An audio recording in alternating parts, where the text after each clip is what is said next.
어느 교회 두 분이 다 한갑을 넘긴 김 집사님 부부가 계셨는데, 이 김 집사님 부부는 하나님 말씀대로 살려고 참 애를 쓰는 그런 성도였습니다.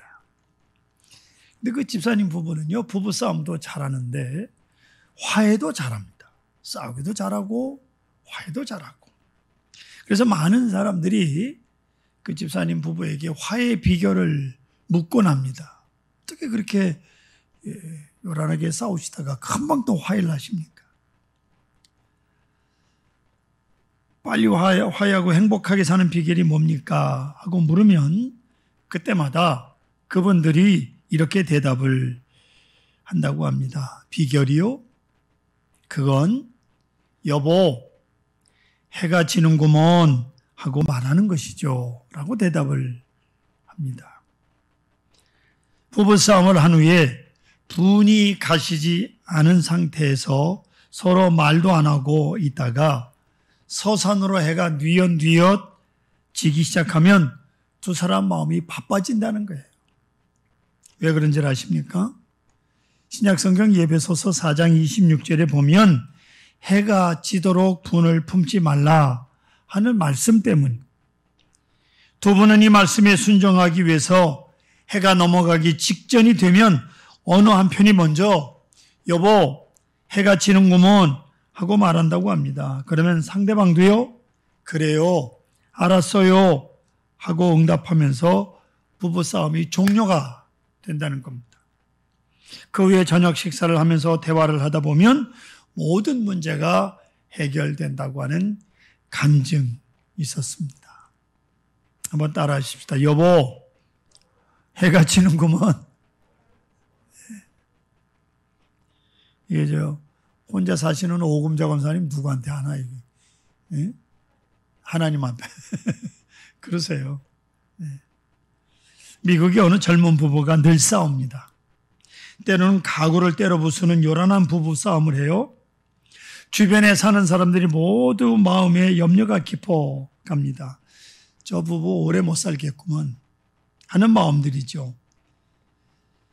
그런데 어느 날 아침 이 젊은 부부의 가정에 거짓말처럼 서광이 비칩니다.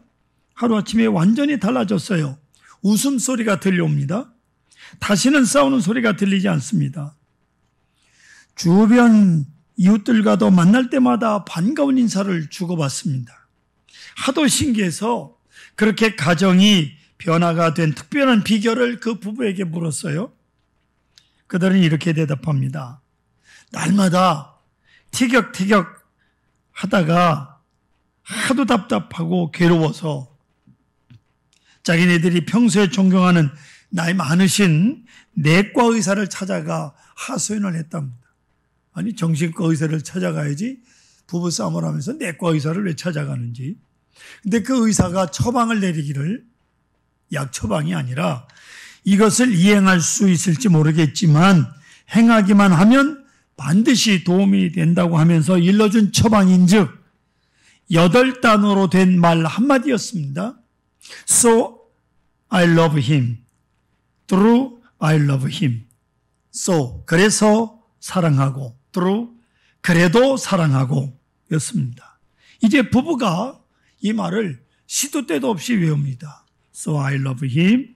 Through I love him. 그래서 사랑하고, 그래도 사랑하고. 싸우면서도, 예? 그래서 사랑하고, 그래도 사랑하고, 이렇게 하는 동안에 그 가정은 마침내 새로운 가정이 되었다는 거예요. 성도 여러분, 무엇보다도 중요한 것은 사랑에 대한 정의요시다. 사랑에 대하여 가지는 개념이, 여러분 사랑을 무엇이라고 생각하십니까? 우리의 생명보다도 소중한 이 사랑이라고 하는 것에 대한 이해, 그 개념, 그 정의가 우리의 운명을 좌우합니다. 가장 비참한 일은 사랑이 아닌 것을 사랑으로 알고 있는 거예요. 그건 사랑이 아니라 집착일 뿐인 것을 사랑으로 알고 있는 겁니다. 집착과 사랑은 다릅니다. 사랑의 이름으로 사람을 괴롭히는 것은 집착이에요. 사랑의 이름으로 내가 괴로움을 당하는 것, 그건 사랑이 아닙니다.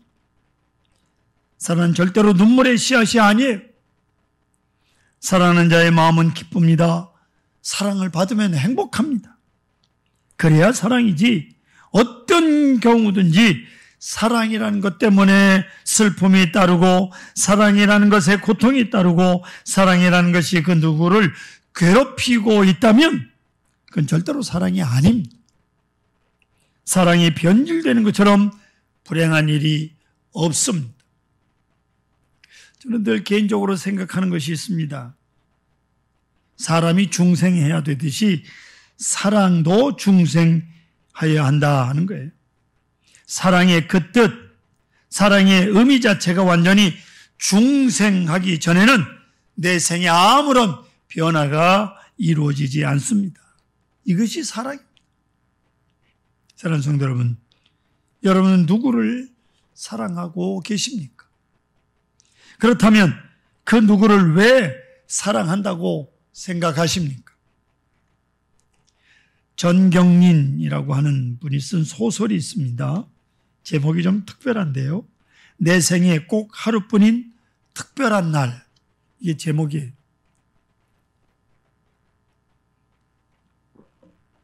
저자는 이 책 속에서 간단하게 내용을 말씀을 드리면, 한 여자가 결혼을 했는데 꿈에 그리던 남자를 만나서 결혼을 했다고 그래요. 표현이 꿈에 그리는 남자가 어떤지 모르겠는데, 그런데 이 여자가 결혼을 하니까 미지근한 안정감이 사랑의 정체인 줄 알고 그렇게 살았어요. 그냥 이렇게 사는가 보다. 그리고 살다가 남편의 외도로 인해 여자 주인공 이름이 미흔이야. 이름도 잘못 지은 것 같아. 미흔이 뭐예요? 미직지근해서 그런가?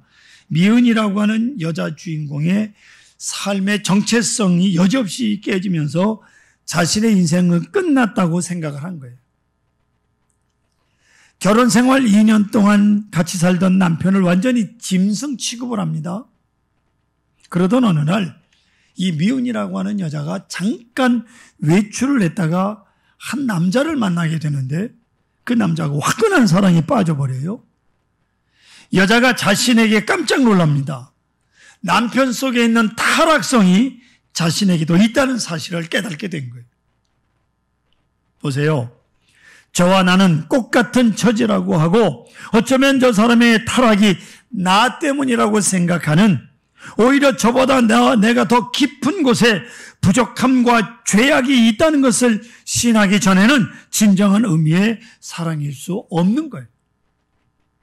우리는 고자세, 높은 고고한 마음으로 그 누구를 불쌍히 여기는 것 같은 따위의 사치스러운 사랑은 결코 사랑일 수 없다는 것을 알아야 됩니다. 그렇기 때문에 참 사랑을 아는 것이 인생의 출발이에요. 사랑의 사도 요한은 요한 1서 4장 7절과 8절에 이렇게 말합니다. 사랑하는 자들아, 우리가 서로 사랑하자. 사랑은 하나님께 속한 것이니 사랑하는 자마다 하나님으로부터 나서 하나님을 알고 사랑하지 아니하는 자는 하나님을 알지 못하나니 이는 하나님은 사랑이심이라. 사랑을 할 때야 비로소 하나님의 사랑을 안다는, 하나님의 사랑을 알 때야 사랑의 사람이 됩니다. 사랑의 사람이 될 때야 참 인생이 시작이 된다는 거예요. 참으로 깊고 오묘한 말씀. 사랑하는 성도 여러분, 오늘 본문에 보면 엄청난 메시지가 담겨져 있는 성경 말씀이 있습니다. 하나님께서 호세아를 향해서 그 여인을 사랑하라 이렇게 말씀합니다. 호세아 선지자에게 하나님께서 명령하는, 그 여인을 사랑하라. 그 여인이 누구냐? 고멜이라고 하는 음란한 여자예요. 애시당초 이 고멜이라고 하는 여자를 하나님께서 호세아에게 중매했어요. 중매. 결혼할 당시 여자는 창녀였습니다. 그런데 하나님께서 호세아에게 이런 여자하고 결혼을 하라고 하는, 하나님의 명령이기에 호세아는 모든 어려움을 무릅쓰고 그 여자를 데려다가 씻기고 입히고 하여 좀 거룩하게 만들어서 자기 사랑의 대상으로 삼고 사랑하며 살아갑니다. 그런데 문제는 이 여자의 품행이 좋지를 않았습니다. 성경에 보면 고멜이 첫 번 임신하여 낳은 아들 이름이 이스라엘, 뿔이다. 그런데 두 번째 임신하여 낳은 딸 이름이 로루하마, 국률이 여김을 받지 못한 자. 여전히 품행이 단정치 못한 고멜이 임신하여 둘째 아들을 낳았는데 그 이름이 로암미. 로암미라고 하는 말은 내 백성이 아니다, 그런 말이에요. 여기서 여러 가지 신학적인 의미가 있습니다만은 인간적으로 생각할 때 아무래도 호세아 생각에는 좀 수상했던 것 같아요. 요새 같으면 친자 확인이라도 해볼 필요가 있는 그런 자식이에요. 아무래도 수상하다 싶었던 것 같습니다. 그러니까 로암미, 내 백성이 아니다, 내 아들이 아니다, 그런 의미 아니겠어요? 어쨌든 이렇게 아들, 딸 셋을 낳았어요. 이만하면 제 아무리 고멜이라고 해도 이제는 마음을 붙이고 안정될 만도 한데 역시나 이 여자는 다시 오늘 성경 말씀대로 딴 남자의 연애를 받아 가출을 하고 맙니다. 이렇게 된 거예요. 집을 나간 뒤로 이 여자는 이 남자, 저 남자 흘러다니던 끝에 결국 더는 갈 데가 없어지고 말았어요. 그만 노예로 팔려갔습니다. 이 여자, 사람이라 칠 수도 없는 이 여자를 두고 하나님께서 호세아에게 또 말씀하시기를 그 여인을 사랑하라 하는 거예요. 사랑하는 성도 여러분, 다시 묻습니다. 사랑이 무엇입니까? 오늘 성경에서 말씀합니다. 이미 팔려간 거로 이 여자 고멜은 값을 지불해야 이제 데려올 수 있습니다. 호세아로서는 이 얼마나 어려운 일이겠습니까? 값을 지불해야 데려올 수 있는, 그냥 사랑할 수 있는 것도 아니에요. 2절 보십시오. 그 여인의 값이 얼마냐? 은 15개와 보리 한 호멜 반을 주고 그 여인을 사와야 돼. 이것은 당시 노예 값입니다. 여자 노예 값이 은 15개와 보리 한 호멜 반이요. 호세아 선지자는 이런 값을 치르고 고멜을 사서 데려옵니다. 그리고 이제 다시 사랑을 합니다. 성도 여러분, 사랑에는요, 자격이 있다, 없다를 논해서는 안 됩니다. 애시당초 무자격한 가운데 이루어진 거잖아요. 행여 조금이라도 나는 사랑받을 자격이 있어서 받는다고 여긴다면 이것은 대가성에 속하는 것이지 사랑이 아닙니다. 처음부터 전혀 사랑받을 자격이 없는데 사랑받는 그것이 참 사랑인 것입니다. 내가 누구를 사랑할 때도 저 사람을 사랑할 가치가 있느냐 없느냐, 사랑하는데 효과가 있느냐 없느냐, 사랑에 보답이 있느냐 없느냐, 사랑할 만한 존재가 되느냐 못 되나, 이런 것 생각한다면 그건 벌써 사랑이 아닙니다. 완전히 무자격한 가운데 받는 사랑, 그리고 아무 미래나 가치나 자격을 보지 않고 주는 사랑, 그것이 진정한 사랑입니다.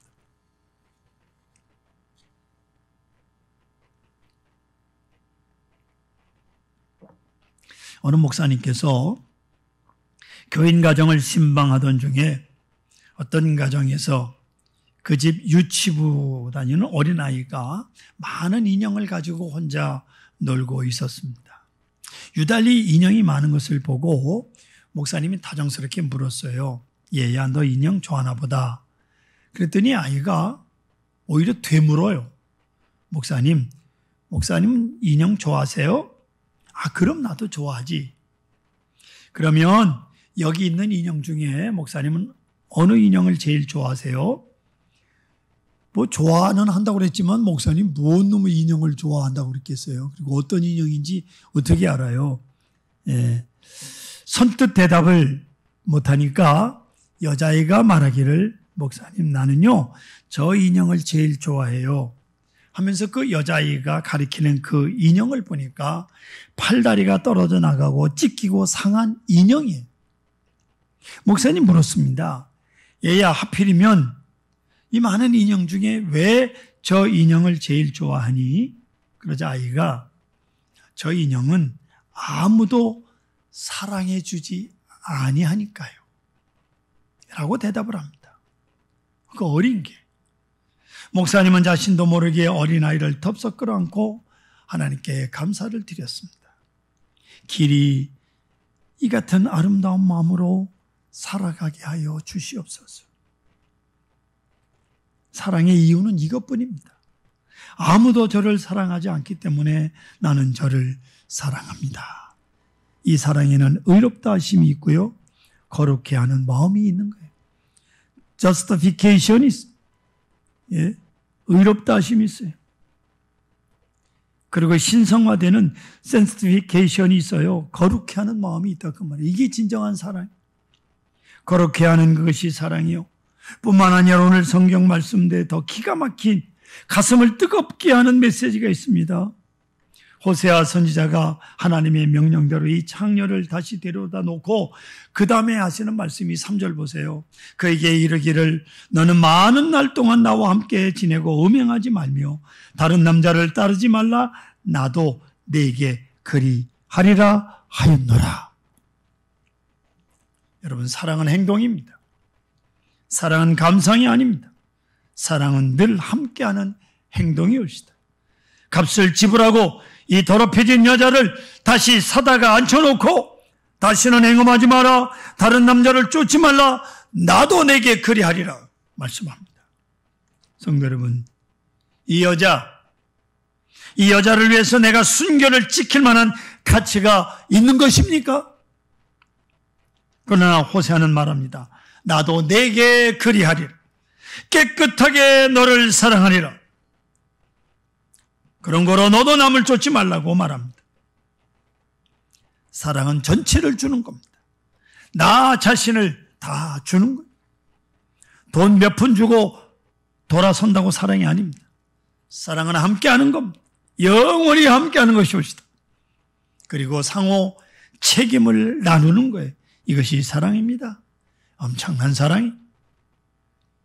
호세아서를 읽다 보면 이 호세아 선지자 가정에 있었던 이 개인적인 사건과 이스라엘과 하나님과의 관계를 계속 함께 설명해 나가는 것을 볼 수 있습니다. 그런 거로 호세아서는 하나님의 계시요, 계시적 의미를 담고 있는 사건이 바로 호세아서입니다.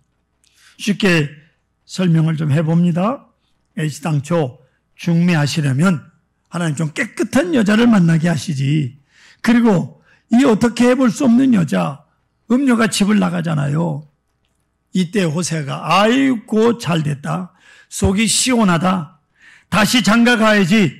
이 좀 제대로 새롭게 시작해 봐야지. 그렇게 후련해 했을지도 모릅니다. 하지만 본문을 보시면 그렇지가 않습니다. 호세아야, 저 여자를 사랑하라. 하나님께서 이렇게 명령하십니다. 이 명령대로 호세아는 고멜을 데리고 와요. 그리고 이제 호세아 선지자가 뭐라고 했겠습니까? 하나님, 정말 힘듭니다. 이거야 장가 안 가는 게 낫지. 이거야말로 정말 힘듭니다. 라고 하지 않았겠어요? 하나님 말씀하십니다. 호세아야, 이 음녀를 사랑하기가 힘드느냐? 내가 이스라엘을 사랑하는 것이 그렇게 힘들단다. 오늘 성경 1절을 보세요. 여호와께서 내게 이르시되 이스라엘 자손이 다른 신을 섬기고 건포도 과자를 즐길지라도 여호와가 그들을 사랑하나니 다른 신을 섬기고 음행하고 더러워진 이스라엘일지라도 여호와가 저를 사랑한다고 말씀하고 있습니다. 내가 이스라엘 사랑하기가 이렇게 어렵다. 좀 더 실존적으로 말씀을 드리자면 호세아야, 저 여자, 내가 저 여자 즉 음녀를 사랑하기가 그렇게 힘드냐? 이 사람아, 내가 너를 사랑하기가 그렇게 힘들다. 너 같은 더러운 것 사랑하기가 힘들다라고 말씀하시는 거예요. 성도 여러분, 우리는 이 사실을 알아야 합니다. 우리가 사랑받을 자격이 있어서 사랑받는 것이 아닙니다. 사랑하실 만한 가치가 있어서 사랑하시는 것도 아니에요.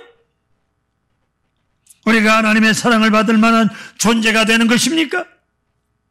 나는 마치 음녀와 같이 더러워지고 또 더러워지는, 그래서 사랑받고도 다시 깊은 수렁에 빠져드는 이런 형편없는 존재들 아닙니까? 구제불능한 존재들. 그럼에도 불구하고 하나님께서 나를 사랑하시는 거예요. 여기서부터 생각을 해야 돼. 내가 받는 사랑 자체가 이런 것이기 때문에 사랑은 여기에 있는 거예요. 1962년, 오래된 얘기죠. 아주 조용한 일이지만 하나의 위대한 일이 일어났습니다. 1962년에 제2차 세계대전 1945년에 끝났습니다. 2차 대전 당시 나치 독일이 유대인 600만 명을 학살한 사실을 누구나 다 아실 겁니다. 근데 이 학살의 원흉이 누구냐? 아이 히만이라고 하는 사람이에요. 아이 히만. 이 사람이 2차 대전이 끝나자마자 스위스로 도망가고 절로 도망가고 아르헨티나까지 도망을 가요. 15년 동안을 숨어 지내다가 아르헨티나에 숨어 있는데 이스라엘의 정보국 모사드 요원에 의해서 체포가 돼서 1962년 6월 1일 교수형에 처해졌어요. 이제 사형집행을 기다리고 있던 바로 그 시점에 한 유대인이 뜻밖의 데모를 일으킵니다. 꼴란즈, 이름도 꼴란즈 라는 유대인이 아이 히만을 석방하라고 대대적으로 시위를 벌인 거예요. 석방운동을 한 겁니다. 여러분, 이게 있을 수 있는 일입니까? 자기 동족을 600만 명이나 죽인 그 사람을 석방하라. 그런데 이 꼴란즈라고 하는 사람이 석방을 요구하는데 상당한 이유를 가지고 석방을 요구합니다. 첫째, 아이만을 죽인다고 해서 죽은 유대인이 되살아나는 것이 아니지 않느냐 하는 거예요. 둘째, 사형시키지 않고 내버려 두어도 인생은 다 죽듯이 그 사람도 곧 죽을 것을 구태여 미리 죽일 것 없지 않느냐. 두 번째. 세 번째는 하나님께서 그 영혼을 이미 심판하셨으니 우리가 나서서 심판할 것 없지 않느냐 하는 것이고, 네 번째, 동생을 죽인 가인도 하나님께서 용서하셨는데 우리가 누구를 정죄한다는 말이냐. 네 번째. 마지막 다섯 번째. 이 다섯 번째 이유가 참으로 가슴을 뜨겁게 하는 말인데, 사랑이 식어져가는 이 세상에서 이제부터라도 참 사랑을 심어가야 하지 않겠느냐. 그러니 아이만을 석방하라. 사랑하는 성도 여러분, 사람들이 언제까지 보복을 일삼을 것입니까? 세상이 언제까지 보복에서 보복으로 원수 갚는 것으로 점철되어야 하는 것입니까? 이제부터라도 그 누구라도 원수를 사랑하고 다시 참 사랑을 심어가야 미래가 보이는 거예요. 그래서 유대 사람 꼴란즈는 아이만을 석방하라고 이렇게 석방운동을 벌였던 것이옵시다. 보세요. 참 사랑을 할 때 아무 두려움이 없습니다. 참 사랑을 믿을 때 어떤 형편에서든지 평안할 수 있습니다. 참 사랑을 행하게 될 때 기쁨과 행복과 담력이 넘치게 되는 것입니다. 참 사랑, 바로 거기에 밝은 미래가 보이는 것입니다.